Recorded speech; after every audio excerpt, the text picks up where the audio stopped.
Hello, everybody. Before I start the show, I just want to tell y'all a little something. Started a little program called Power Direct on Chromebook, and I did use it for the longest. But it was a video that I could change my background without having a light green sheet right behind me. So I plan on using it on today's episode, and hopefully it got hold me without you know any of these. But it might work or hold me, or it just might get some of it. So please just bear with me. I'm just getting started on that part. Until then, please enjoy today's episode. Thank you.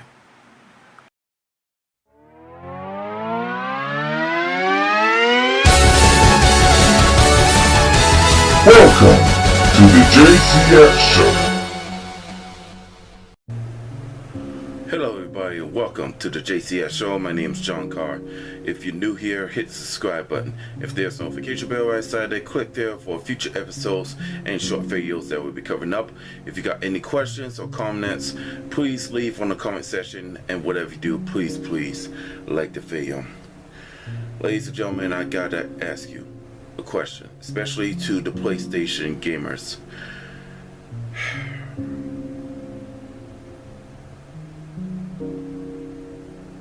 How many of you decide to say, I'm done collecting as many of PlayStation games as I can, but I will not go any further? And how many of you decide to say, I'm going to keep going collecting the PlayStation games no matter what? Sometime in the future, after the PlayStation 6, there will be a very biggest problem of us all. I found something that I want to read to you. Something that I really hope that it won't happen.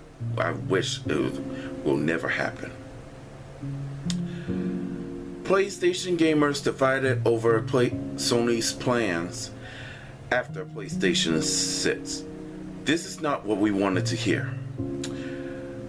A tease for the future of next-gen video games has left fans feeling divided about the prosperity of Sony's upcoming PlayStation 6. For a generation or two, perhaps longer, publishers and developers have been pushing for an all-digital future, with companies such as Ubisoft telling us not to get comfortable owning games. After all, the publisher and developer perspective, it gives them more control of the product that we buy comparing to owning physical media.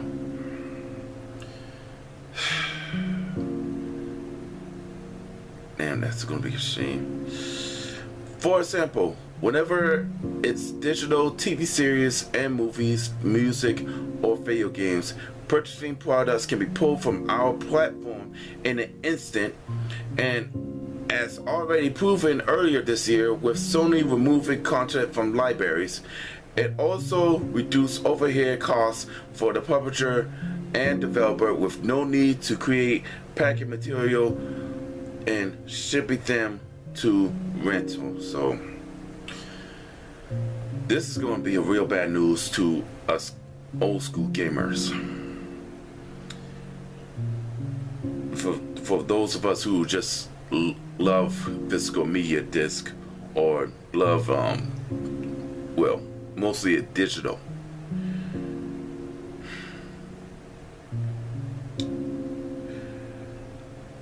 On the flip side, only digital content has its perks, such as downloading and playing the product without leaving the house, and we're able to play games without moving off the sofa to change the disc.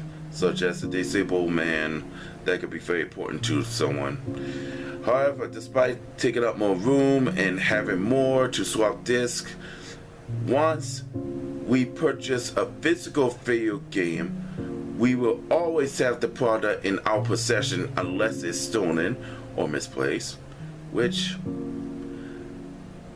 we can always find them more, because we can find it like Amazon, eBay, etc., etc. It's also important to preserve media, because years from now we won't be able to gaze upon our retro collection.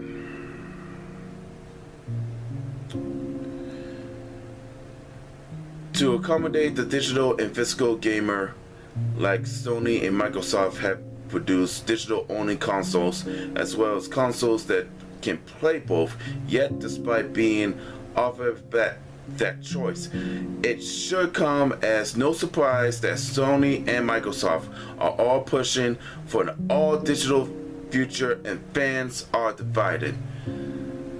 PlayStation may go full digital after PlayStation 6 analyzed predicts, says the headline for share of on Reddit.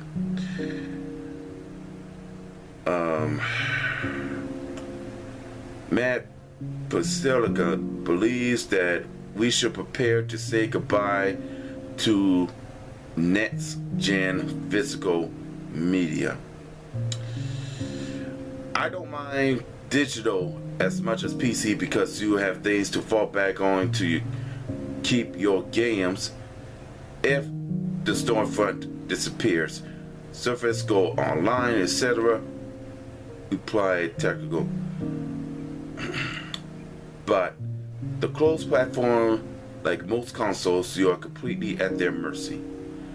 I will buy physical media until that day. Honestly, through mandatory online DRM for single player is the biggest issue for me. I will not support that, Gene Evans Bonds exclaimed.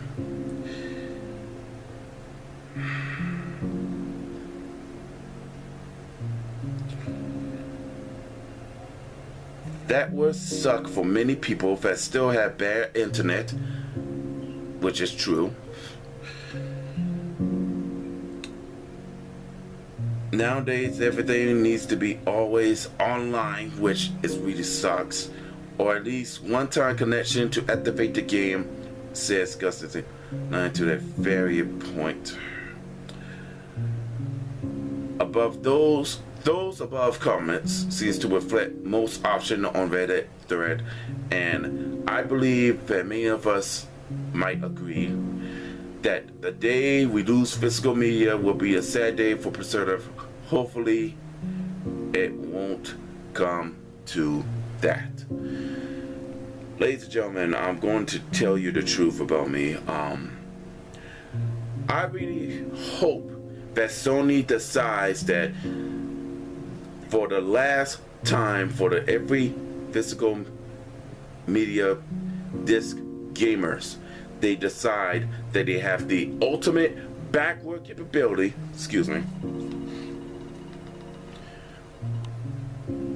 of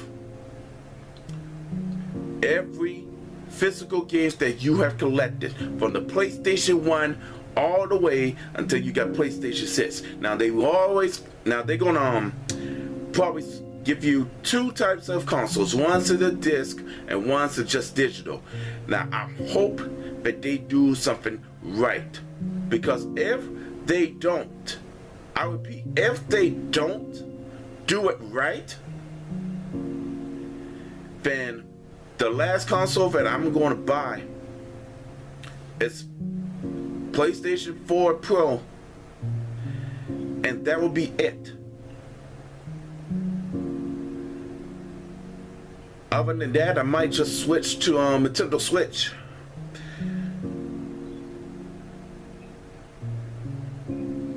I really hope that sometime in the future, when the PlayStation 6 comes out, I hope they're gonna do something right one last time. Hopefully, one last time.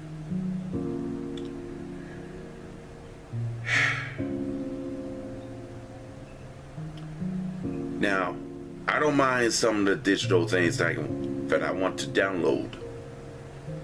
I don't mind that. But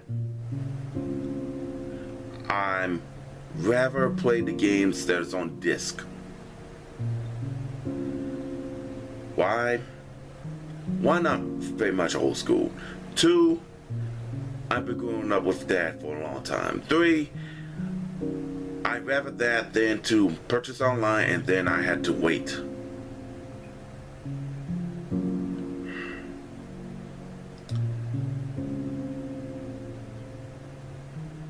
I really hope that it doesn't come down to this, ladies and gentlemen. I really, really hope not.